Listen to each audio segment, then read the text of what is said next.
sur une nouvelle partie de notre littoral sénois à la Verne. Ici, nous avons installé un sentier pédagogique, un sentier sous-marin qui amène à voir les différentes espèces animales et végétales aquatiques. Ici, nous voyons un certain nombre de personnes avec masques et tubas qui sont venues découvrir les fonds sous-marins. Pour enrichir ce sentier, nous avons installé 4 récifs biosourcés réalisés par la société Seaboost qui reprend des formes qu'on trouve dans la nature et qui vont devenir des habitats à poissons. Parce que si nous voulons reconquérir ces petits fonds marins, nous devons créer des habitats, nous devons trouver des occasions d'avoir une protection pour ces petits poissons et tous ces éléments vivants qui vont s'installer là. Nous avons ici même les cales de mise à l'eau comme à Fabregat qui sont une spécificité de notre littoral et qui donnent cet enchantement de couleurs sur notre littoral et sous les pins. Nous avons cette installation de bateaux qui nous rappelle notre histoire de pêche traditionnelle. Nous avons aussi sur cette plage de la Verne installé des casiers pour que tout le monde puisse laisser ses affaires et aller se baigner en toute tranquillité. Nous avons aussi, un petit peu plus loin, travaillé à la réhabilitation de la cale de mise à l'eau qui était fendue depuis des années et qui a été l'objet d'une reconstruction puisque toute la partie basse était démolie.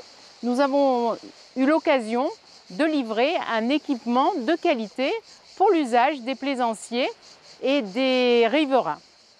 Depuis mon arrivée, je me bats pour que l'usage de cette cale soit un usage modéré, paisible, parce qu'il y a des enfants qui jouent autour, parce qu'il y a des familles qui s'installent en proximité et parce qu'il y a un sentier sous-marin et des petits fonds marins à respecter. L'usage des bateaux à moteur ou des jet skis, tant qu'elle est paisible, n'a aucune incidence sur la vie au quotidien. En revanche, nous avons un usage intensif par période de personnes qui arrivent et qui débarquent 6-7 jet skis, qui les louent sur Internet et qui organisent un véritable circuit avec des engins qui tournent en continuité de 9 h du matin à 9 h du soir. Nous avons mis des panneaux interdisant cet usage avant 15 h 30.